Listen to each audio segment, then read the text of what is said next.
네, 창세기 9장 20절부터 20절부터 20절. 목사님 잠깐 요거 좀 제가 좀 보다가 좀 이따가 들어가겠습니다. 오케이. 9장 20절부터 봅시다. 20절에 노아가 농사를 시작하여 포도나무를 심었더니 포도주를 마시고 취하여 장막 안에서 배고픈지라. 가나안의 아버지 함이 그의 아버지의 하체를 보고 밖으로 나가서 그의 두 형제에게 알림해 셈과 야벳이 몫을 가져다가 자기들의 어깨에 메고 뒷걸음쳐 들어가서 그들의 아버지 하체를 덮었으며 그들이 얼굴을 돌이키고 그들의 아버지의 하체를 보지 아니하였더라. 노아가 술이 깨어 그의 작은 아들이 자기에게 행한 일을 알고 이에 이르되 가나안은 저주를 받아 그 형제의 종들이 종이 되기를 원하노라 하고 또 이르되 셈의 하나님 여호와를 찬송하리로다. 가나안은 셈의 종이 되고 하나님이 야벳을 형제하게 하사 셈의 장막에 거하게 하시고 가나안은 그의 종이 되게 하시기를 원하노라 했더라. 아멘. 여기까지 봅시다. 오늘은 노아가 술이 취해서 벌거벗은 그 하체를 보고 그 아들들이 보인 반응을 통해서 어떻게 보면 참 뜬금없어요. 갑자기 아들들이 보인 반응을 통해서 축복과 저주가 나누어지는 장면이 나옵니다. 그래서 이제 보통 우리가 이제 율법적인 관점에서 보게 되면 어떤 사람이 복을 받아요? 어떤 사람이 복을 받냐 하면 하나님 말씀 잘 지키고 순종하는 사람이 복 받잖아요. 흔히 봤을 때 우리가 일반적으로 뭐 권선징악부터 해서 선악적 관점을 보게 되면 하나님 말씀을 잘 지키고 순종하는 사람이 복 받지. 오늘 말씀 보면 그 축복과 저주의 어떤 기준이 되는 것이 참 특이하죠. 아버지의 수치스러운 모습 앞에 어떤 반응을 보였는가. 그 아버지가 보인 그 하체, 수치스러운 하체를 보고 보인 그 아들들의 반응이 그 이제 축복과 저주가 갈라지는 기준이 되어버려요. 그래서 우리가 이건 무슨 말인가 참 의아할 수가 있거든. 그러니까 예를 들어서 어떤 사람이 저주를 받는가, 어떤 사람이 복 받는가, 그 복과 어떤 저주에 대한 그런 기준 자체가 성경에서는 약간 모호한 듯이 보이기도 해요. 첫 번째는 뭐냐 하면 일단 노아 아들들이 노아 그 홍수 심판을 거쳐왔잖아요. 그죠? 그럼 홍수의 심판을 거쳐온 거면 일단 구원된 거 아닌가? 그래서 우리가 교회 나왔어요. 교회 나와서 예수 믿었어. 교회 나와서 예수님을 주로 고백했어. 그럼 구원된 거 아닌가? 마치 그런 것처럼 노아 식구들은 일단 무시무시한 홍수 심판을 피해서 구원됐잖아요. 그죠? 홍수로부터는 구원됐잖아. 홍수로부터 구원됐으면 끝이 아닌가? 홍수 심판에서 구원됐다. 그것이 곧 끝이 아닌가? 끝이 아닌 거지. 그러니까 끝이 아닌 거야. 또다시 또 갈라지는 거야. 저주받은 자가 또 나온다는 얘기지. 그러니까 성경에 보면 항상 이렇게 그 축복과 저주가 늘 갈라져요. 한 번 구원된 그룹에서 끝이 아니고 그 다시 또 이렇게 풀어낸다는 거지. 예를 들어서 이제 아브라함 같은 경우에 아브라함은 하나님 앞에 의인으로 뭐 그 행함이 아니라 그 믿음으로 의인으로 하나님 앞에 이렇게 드러난 사람이잖아요, 아브라함이. 근데 그 아브라함 집안에 말이지 이스마엘과 이삭이 있었잖아요. 그러니까 아브라함은 구원된 사람이라 할 수 있지만 또 갈라져, 또 나눠진다는 거지. 이스마엘과 이삭으로. 그 이스마엘과 이삭이 나눠질 때의 기준점은 뭐였어요? 이스마엘과 이삭이 그 갈라질 때의 기준점이라고 하는 것은 예를 들면 그 여인들이었지, 여인들. 이스마엘은 하갈, 여종의 아들이었다. 이삭은 아브라함의 와이프 사라의 아들이었는데 약속을 따라 났다는 거죠. 약속을 따라 났느냐 아니면 사람의 어떤 구상 아들을 낳자라고 하는 아브라함과 하갈의 아이디어의 산물은 이스마엘이었고 하나님께서 오셔 하신 말씀이 아들이 있으리라 약속을 주고 난 아들은 그건 이삭이었잖아요. 그죠? 그러니까 구원받은 아브라함 집안이잖아요. 구원받은 아브라함 집안에서 또 갈라진다는 거지. 또 나중에 또 봐요. 이제는 구원받은 아브라함 집안에서 선택함을 받았던 이삭이잖아. 그 선택함 받았던 정통 이삭도 어때요? 이삭이 쌍둥이를 낳았지. 쌍둥이를 낳았는데 쌍둥이 또 갈라지죠, 그죠? 쌍둥이 가운데 하나는 에서였고 하나는 야곱이었잖아. 그러니까 에서는 저주를 받고 야곱은 복 받았단 말이지. 그러니까 이 하나님의 구원함을 받은 이삭에게 나온 두 아들이 또 갈라진다고 말할 때 그 두 아들이 갈라지는 기준점은 뭐였지? 두 아들은 무슨 기준으로 또 갈라져요? 하나는 에서는 저주를 받고 야곱은 복 받고 할 때 그 기준점이 또 뭐였지 또? 자, 지금 내가 말하는 포인트는 그거예요. 노아 식구들은 구원되었는데 구원받은 노아 가족 가운데 또 어때? 셈과 야벳은 복을 받고 함은 저주를 받거든. 구원받은 노아 집안에서 축복과 저주 갈라지는 기준점은 뭐였어요? 그 기준점은 오늘 아버지가 술 먹고 벌거벗은 이 하체를 보인 사건이었단 말이지. 마찬가지로 아브라함도 구원받은 집안인데 아브라함이 본토와 친척과 아버지를 떠나서 순종해서 왔잖아요. 믿음으로 하나님 앞에 복받은 사람인데 그 아브라함 집안 내에도 또 갈라지지, 그지? 이스마엘과 이삭이. 이스마엘과 이삭 갈라질 때는 어때요? 아내의 문제, 약속의 문제였어요. 약속의 자손이냐 아니냐가 이제 기준점이었고, 이삭 같은 경우도 이삭 같은 경우에 또 다시 갈라지지. 이삭의 경우에도 에서와 야곱이 갈라질 때 그때 기준점은 또 뭐였어요? 에서와 야곱 때에 가게 되면 기준점이 참 모호해져요. 왜냐하면 그 두 아들이 뭘 한 게 있어 없어? 두 아들은 뭐 동일하게 무언가를 하려고 애썼지만 하나님의 의도는 약간 이렇게 뒤에 뭐랄까 히든 것처럼 이렇게 숨겨 있다가 나타난단 말이지. 그래서 그 이삭의 두 아들 야곱과 에서의 케이스도 사실은 기준점이 모호해요. 마찬가지지. 아브라함 때에도 아브라함을 축복하는 자에게 내가 복을 내리고 한단 말이죠. 아브라함을 축복하는 데 내가 복을 내리고 아브라함을 저주한 자에게 내가 저주한다. 그런단 말이에요. 그래서 아브라함에 대한 태도가 또 어떤 기준점이 돼버려요. 그래서 계속해서 갈라지고 있다는 그걸 말하고 있는 건데, 마찬가지로 하나님께서 어떤 노아 식구를 구원했다, 아브라함 식구를 구원했다, 이삭의 식구를 구원했다. 그걸 끝이 아니고 계속 또 어때? 또다시 분화가 이루어진다고 하는 것. 자, 그게 왜 그런 거죠, 지금? 포인트는 뭐냐 하면, 포인트는 인간의 구원이 목적이 아니라고 하는 거예요. 계속 나눠지는 과정을 통해서 하나님의 뜻이 더욱더 선명하게 드러나는 것이 이제 문제가 돼요. 개인적인 인간의 구원이 목적이 아니라 하나님의 뜻이 어디에 있는가를 나타내고 표출하기 위해서 이 노아 식구의 갈라짐, 아브라함 식구의 갈라짐이 있다는 거지. 그러니까 구원론이 핵심이 아니에요. 하나님께서 하시고자 하는 일, 다시 말하면 그 신약에 들어오면 어떤 거예요? 예수 그리스도를 만유의 주로 세우신 일이 초점이었다고 하는 거지. 그러니까 엄밀히 말하면 도덕경제가 학생들을 많이 가르치고 뭐 성공하는 것도 그것도 초점이 아닌 거야. 마찬가지지. 뭐 정춘하 목사가 뭐 성도 많이 모은 것도 그게 문제가 아니에요.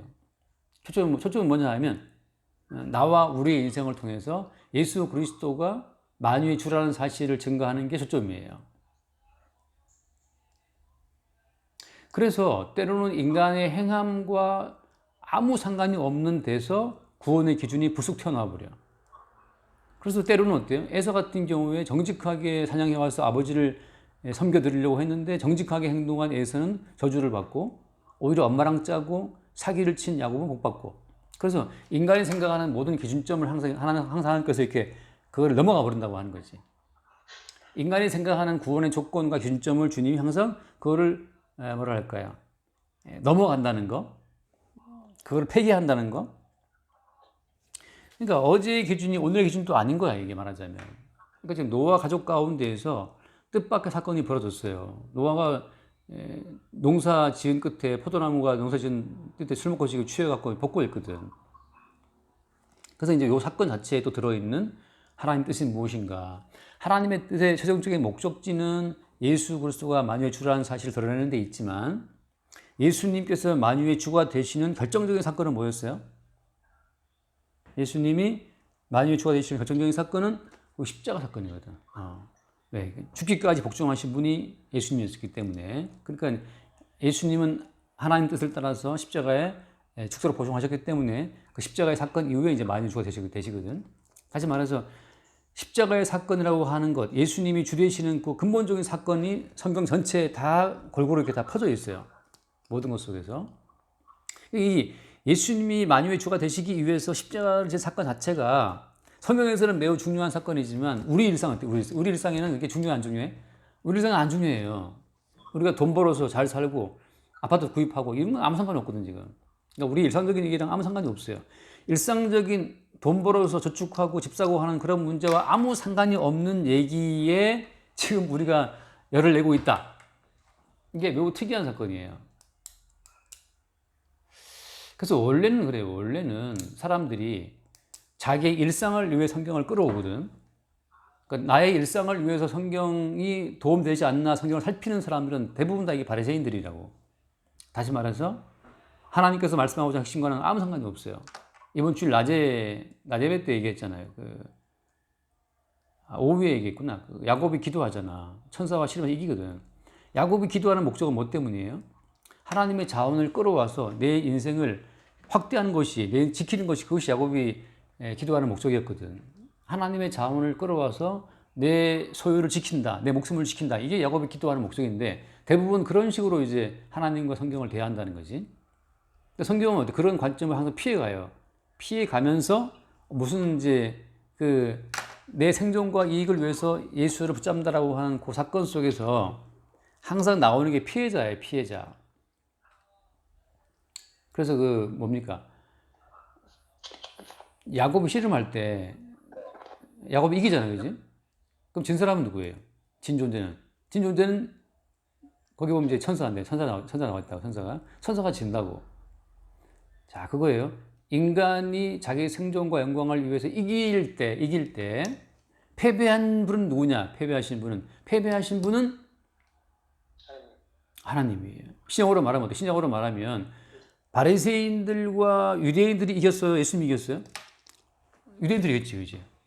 예수님을 못 박아 죽여버렸으니까. 유대인들이 단결해서 총독 바라바를 총독 빌라도 압박해가지고서 예수를 죽게 했잖아. 그 십자가의 사건으로 보자면 예수님 패배자예요. 그러니까 인간의 생존 본능, 영광을 추구하는 인간의 본능 자체가 발동되면 그 앞에서 인간의 생존 본능 앞에서 진자, 패배자가 나오는 것이 예수님인데 그때 나오는 그 예수님이 패배하는 사건이 십자가의 사건이에요. 우리는 예수님을 죽인다는 거지.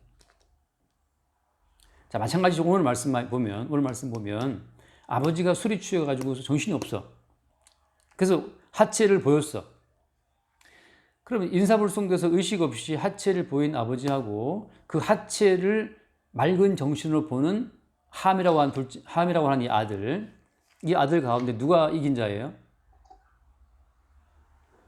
그러니까 정상적인 의식 구조에서 술 취해서 하체를 보인 아버지하고 그 아비의 하체를 바라보는 아들하고 누가 이긴 자지?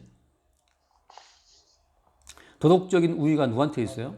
당연히 아들한테 있죠. 함한테 있어요.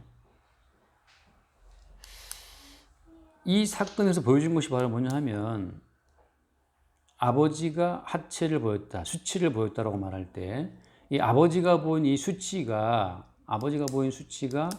예컨대 조롱의 대상이냐, 조롱과 무시의 대상이냐, 수치를 보인 아버지에 비해 내가 좀 더 우위에 있다라고 하는 나의 의로움의 어떤 근거가 되는 것이냐, 그게 이제 중요한 하나의 이 축복과 저주가 나눠지는 기준이 돼요.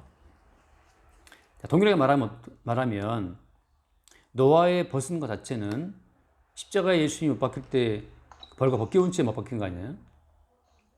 그러니까 예수님이 벌거 벗은 채로 그 나무에 달려 있는 거예요. 그 나무에 달린 벌거벗은 그 예수의 그 몸을 바라보는 사람 입장에서는 거기서 뭘 보는 거예요? 거기서 바라보는 것은 그 누구도 저 사람처럼 수치를 당하고 싶지 않다라고 하는 것이 일단 첫 번째죠. 벌거벗고 못 박혀 있는 젊은이를 봤을 때 저 사람처럼 벌거벗기고 수치를 당하고 싶지 않다. 이게 모든 인간들의 모습이거든, 본능이거든. 그래서 유대인들이 예수님을 십자가에 못 박은 거예요, 공개적으로. 공개 처형을 해야 사람들은 두려움을 느끼고 복종하거든요. 공개 처형을 할 때 벌거벗기고 못을 박아놔야 모든 사람들이 저 젊은이처럼 못 박히고 싶지 않다라고 하는, 수치를 당하고 싶지 않다라고 하는 본능이 발동되거든. 자, 여기서 이제 그 벌거벗기고 수치를 드러낸 채 못 박혀 있는 예수를 바라보는 자의 그 어떤 관점이 오늘 함의 모습이에요. 함의 관점. 신명기에 의하면 어떤 근거가 있어요? 신명기에 의하면 나무에 달린 자는 어떤 자예요? 그렇죠. 그러니까 저주를 얼마나 받았으면 이렇게 못 박혀 있는가라고 하는 그래서 그 나무에 달려서 벌거 벗긴 채 못 박혀 있는 그 하체를 보이고 박혀 있는 그 젊은이를 보고 대부분 사람들은 나도 수치를 당하고 싶지 않다라고 하는 의식이 깨어나고 저 사람 도대체 무슨 저주를 받았기에 못 박혔는가라고 하는 나는 저 사람처럼 수치를 당하지 않기 때문에 나는 저 사람에 비해서 의롭다라고 하는 자기 의로움에 빠지게 돼 있어요. 자, 여기에서 사실은 모든 사람들이 다 예수의 십자가 앞에 섰을 때 그 예수의 수치스러운 모습을 보고 자기 자신의 영광을 생각하는 게 이제 본능인데 여기 보면 오늘 두 아들 나오는데 야곱과 셈과 야벳이란 두 아들은 수치를 보지 않죠. 수치를 보지 않고 뒤로 돌아 들어가서 아버지의 수치를 가린다고. 자, 아버지의 수치를 가리는 이 두 형제의 모습은 무엇을 보여주냐 하면 그 예수 그리스도의 수치라고 하는 그것이 아비의 수치라고 하는 그것이 사실은 원인이 어디에 있다는 거예요? 아버지의 수치의 원인은 우리에게 있다라고 하는 것이 이게 나에게 공감이 돼야 돼요. 다시 말해서 이런 거죠. 지금 이 하메라고 하는 아들은 아버지가 방주를 지을 때부터 참여했었는데 방주를 지을 때부터 함은 부득이 방주 건축에 참여를 했지만 어떤 생각이에요? 그리고 또 어떻게 아버지 말대로 방주를 지었더니만 무지막지한 홍수를 피했잖아요. 그러면 그 아버지가 보인 카리스마가 있단 말이지. 아버지가 뭔가 신탁, 하나님의 음성을 들었고 방주를 지었고 아버지 말대로 비가 왔고 아버지 말대로 다죽온다 우리는 살았고 그 뭔가 아버지에 대한 카리스마를 느끼고 살아왔는데 어느 순간 보니까 어때? 아버지한테 카리스마는커녕 이게 벌거벗고 술 취한 채 지금 잠들어 있단 말이지. 이 모습은 예수를 따라하는 많은 사람들이 예수를 따라올 때 그 예수님의 권능, 예수님께서 오병이어로 소유 먹이고 갈 때 그 예수의 권능을 보고 그 뭔가 자기 자신의 유익을 생각했던 사람들은 언젠가 다 예수를 버리게 되죠. 그 모습을 보여주는 거예요. 아버지를 따라올 때는 그 아버지의 어떤 인격성, 아버지의 어떤 그 지혜와 총명, 아버지의 능력, 그 많은 걸 보고 따라왔는데 실제 어때? 아버지를 보니까 이건 아무것도 아니었네. 아무것도 아닌 존재였다고 하는 거죠. 아버지의 어떤 권위와 카리스마에 눌려 살아왔던 아들이 드디어 아버지의 어떤 약점을 봤어. 마치 그런 것처럼. 그래서 이 십자가를 지기 전에 사람들은 어때? 예수를 열렬히 환영했죠. 예루살렘 입성할 때 사람들이 예수님을 환영했잖아. 자기 옷을 막 깔면서. 그 많은 사람들이 환호성을 외치고 예수를 환영했는데 일주일 만에 예수가 이제 못 박혀 죽여버렸단 말이지. 그래서 오병이어로 5천 명을 먹이고 병자를 고쳤던 그 예수님은 그들이 환영하지만 마지막에 예수님께서 아무런 맥 없이 정 없이 못 박혀 죽는 길로 갈 때 그때 군중들이 예수를 버려버려요. 예수님께서 수치를 당하고 끌려가는 그 어떤 그 예수님이 죽임당하는 그 모든 과정이 나의 죄로 나의 허물 때문이라는 사실을 모르는 자 입장에서는 계속 뭘 추구한다는 얘기죠? 계속 자기의 생존과 영광을 추구해서 예수께로부터 뭔가를 얻기를 바래요. 그 마지막에 예수님이 아무 응답이 없어. 예수님이 아무런 응답도 없고 정말 한 마리 양처럼 조용히 죽어버린다면 모두가 다 예수를 버리죠. 그 나중에 이제 그 그림자 나온 것이 바로 뭐냐 하면 그 기억하죠? 바리새인과 세리가 기도할 때 그때 세리가 기도하는 모습이 어땠어요? 세리가 기도하는 모습이 감히 하나님을 향해서 얼굴을 못 들었다거든요. 얼굴을 못 들고 뭐예요? 가슴을 두드리고 자기의 죄인됨을 고백한다고. 그러니까 아버지의 벌거벗은 수치의 모습이나 십자가에 벌거벗은 예수 그리스도의 모습이나 그 앞에서 저분이 수치를 당하고 있다고 하는 그것은 나의 수치를 대신한다는 것을 아는 사람 입장에서는 그 수치가 내 수치임을 알죠. 근데 나는 의롭고 나는 괜찮은데 저 사람은 수치스럽다라고 할 때는 그 수치를 보는 현장에서 자기의 우위가 올라가 버리거든. 자기의 의로움이 드러나 버린다고. 그런 사람이 오히려 이제 오늘 말씀처럼 저주를 받는 상황이 돼버려요. 그래서 이것은 말하자면 그런 거지. 십자가 못 박힌 예수 그리스도를 봤을 때 대부분 다 사람들이 이사야 말씀 보면 그 얼굴을 보고 얼굴을 돌려버려요. 예수님의 그 고난당하는 모습 때문에 사람들이 그 이사야서 잠깐 55장을 볼게요. 이사야서 53장 잠깐 읽어볼게요. 이사야 53장 이사야 3장 보면 3절에 그는 멸시를 받아 사람들에게 버림받았으며 간고를 많이 겪었으며 질고를 아는 자라. 마치 사람들이 그에게서 얼굴을 가리는 것 같이 멸시를 당하였고 우리도 그를 귀히 여기지 아니하였도다. 그런 말씀이 나오거든요.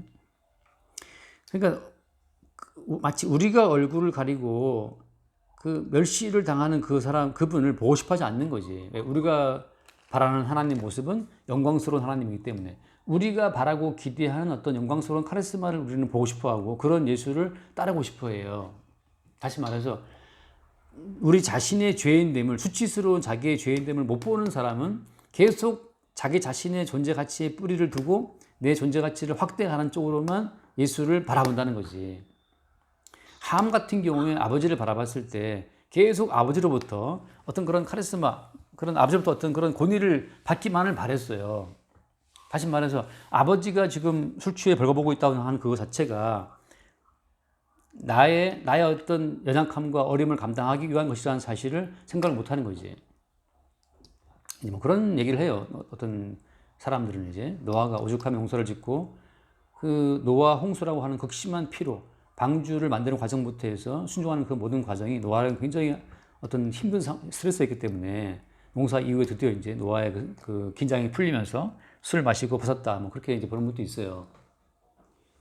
그래버려 저래버려 뭐 상관없는데 중요한 건 지금 아버지의 수치라고 하는 그것이 우리로 인함이라고 하는 것을 알지 못하는 경우에 그런 경우에 함이라고 하는 자기 존재에 대한 어떤 확신 그것이 그 아버지의 그 하체에 대한 멸시로 이어진다고 하는 거지. 자, 결론적으로 말할게요. 우리가 안 보인다. 우리 이제 인간의 본능은 그렇단 말이지. 우리 인간의 본능은 나의 있음을 잘 보존하고 나의 있음을 더 확대해 나가는 것이 인간의 본능이라고. 그리고 우리가 필요로 하는 메시아는 항상 나의 있음을 더 강하게 채워주는 그런 우리가 메시아를 다 기대하고 고대해요. 그리고 모든 교회들마다 많은 사람들이 다 그렇게 우리의 있음을 안전한 천국까지 들여보내줄 수 있는 우리의 있음을 강화시키고 확대시켜서 천국까지 이어줄 수 있는 그런 메시아를 다 대부분이 말하고 있거든. 거기서 빠지는 게 뭐예요? 빠지는 게 뭐냐면 나라고 하는 존재가 무슨 영원히 이어질 만한 가치도 없는 부끄러운 존재라는 사실을 자기가 얼마나 부끄러운 존재라는 사실을 그걸 다 모르고 있다는 거지. 사실 우리가 지금 옷을 입고 있잖아요, 그죠? 근데 옷을 입는 것이 정상이에요, 정상이에요? 우리한테는 지금 옷을 입는 게 수치스러운 모습이에요. 왜? 하나님이 우리를 지을 때는 원래 벗고 살아야 되거든. 입고 있다는 것은 지금 우리가 얼마나 죄인이라는 증거라고. 우리가 뭔가를 지금 감추고 있다는 거야. 감추지 않으면 못 견디는 어떤 그런 욕망이 있다는 뜻이거든, 우리 속에. 그러니까 지금 우리를 다 감추고 살아요. 정전되고 그러면 우리 본능이 뛰쳐나올 거라고. 그 내가 그때 그 말했던 그 책, 그 눈먼자의 도시라는 책, 그 눈먼 자들의 도시라는 책이 있잖아요. 그 책 보면은 외부적인 어떤 다른 사람 시선이라고 하는 그런 감시가 없으면 우리는 다 본능이 튀어나와 버리거든. 그러니까 우리 인간은 우리 존재를 몰라요. 하나님 보시 우리가 지금 옷을 입은 우리가 얼마나 하나님 보시기에 수치스러운 존재인지를 모르고 있다고. 그걸 모르고 지금 계속 우리는 우리의 존재 이유에다가 하나님 능력도 입고 뭘 더 입어가지고서 천국으로 가려고 한다는 거지. 근데 바로 그렇게 부끄러운 우리 존재를 자꾸 숨기고 살아가지만 하나님께서 예수를 보내셔갖고 벌거벗기 위해 함으로 말미암아 벌거벗고 못 박히는 그 예수의 모습이 바로 네 모습이다 하고 우리 모습을 알게 해주는 거라고. 다시 말해서 벌거벗은 이 하체를 드러내는 아버지의 모습이 실은 어때? 실상은 우리의 모습이라고 하는 사실을 아는 자만이 비로소 그 아버지의 수치 앞에 자기의 수치를 보고 고개를 들지 못하는 죄인처럼 세리처럼 가슴을 두드리면서 자기의 죄인됨을 알 수가 있거든. 그러니까 다시 말하면 그런 거예요. 우리가 무슨 구원을 바라고 미래의 영광스러운 또 삶을 바라고 기대할 만큼 그런 주제가 못 된다니까. 만약에 우리가 구원받기를 바란다면 지금 우리는 수치스러워 부끄러운 내 자아에다가 구원까지 덧입기로 오라는 거거든. 하나님은 지금 수치스러운 내 존재에다 구원의 은혜를 입혀주신 게 아니라고. 이걸 어때요? 예수와 함께 부활과 죽는 과정으로 해서 우리의 자아를 아예 해체를 시키는 거지. 십자가에 죽게 하신다고. 그런 과정에서 이 벌거벗은 아버지의 모습을 보고 자기의 수치와 부끄러움을 아는 자, 그 아들들에게 하나님께서 드디어 그 뭡니까? 축복을, 복을 베푼다고 하는 거예요. 그러니까 참 우리가 하나님 보시기에 오늘 또 부끄러운 존재지. 부끄럽기 때문에 이 부끄러운 존재 자체가 천국 간다는 것도 말도 안 되는 상황이고, 우리에게 마땅한 것은 아무것도 없고, 다만 수치스러운 것 뿐인데, 대신 수치를 받고 벌거 벗기고 못 박혀 죽은 그 하나님 아버지, 그분이 보내신 그 영광스러운 본체, 그 예수님의 희생 덕분에 지금 우리가 존재한다고 하는 거예요. 그러니까 따라서 우리가 십자가 예수를 바라보면서 아이고 예수님은 부끄럽게 죽었지만 나는 그렇지 않다라고 하는 나의 어떤 그 의로운 구석을 내가 본다? 이건 말도 안 되는 거죠. 우리 십자가에 못 박혀 죽으신 예수를 보고 그분의 벌거벗음을 보고 우리의 수치를 생각할 수 있는 자가 주님의 복 가운데 참여한 자라고 하는 거예요. 그런 식으로 해서 계속해서 구원의 어떤 근거가 갈라짐의 어떤 근거 자체가 계속 이 벌거벗기고 못 박혀 죽으신 예수님이 되는 거예요. 계속해서. 그러니까 이런 사건이 노아 식구, 아브라함 식구, 이삭 식구 갈라지는 모든 과정을 통해서 계속 뭐가 드러나는 거죠? 계속해서 그리스도 예수의 주되심과 그분이 십자가에 못 박혀 죽는 수치를 당하신 그 사건 자체가 계속 드러나도록 주님께서 성경의 사건을 끌고 가시는 거예요. 그 누구도 구원받기에 합당한 나의 어떤 의로움이 있다고 하는 것을 말할 수 없도록. 그냥 마찬가지로 오늘 본 말씀은 그거예요. 우리가 바로 하나님 보시기에 벌거벗고 수치를 당해 마땅한 존재라는 사실을 보여주는 거지.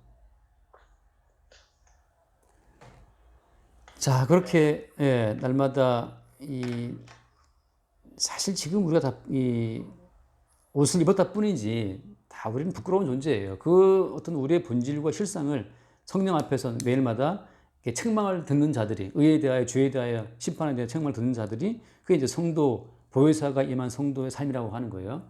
여기까지 합시다. 질문. 없습니다. 완벽합니다. 선생님 기도하고 한번 합시다. 하나님 아버지,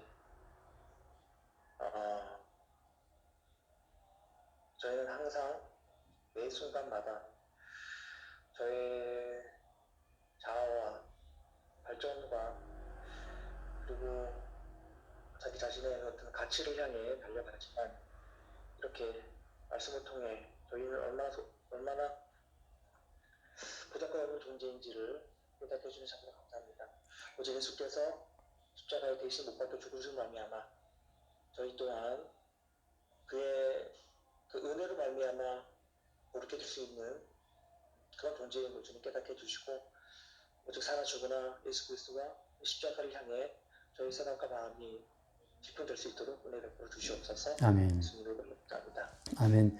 주님, 우리 자아의 보존과 심지어 자아의 구원까지를 약속하시는 하나님은 부지런히 믿고자 하지만 우리 앞에서 아무런 힘 없이 어떠한 약속도 없이 못 박혀 죽는 초라한 모습 앞에서 우리가 다 그 예수께 얼굴을 돌리는 자들임을 늘 새롭게 알게 해주시고 그 십자가 앞에서 우리의 벌거벗은 수치를 볼 수 있도록 우리가 벗어야 될 수치를 대신 담당하여 벌거벗고 죽으신 예수님의 희생을 늘 새롭게 바라보게 하여 주옵소서. 우리 주 예수 이름으로 기도드립니다. 아멘. 가져가겠습니다.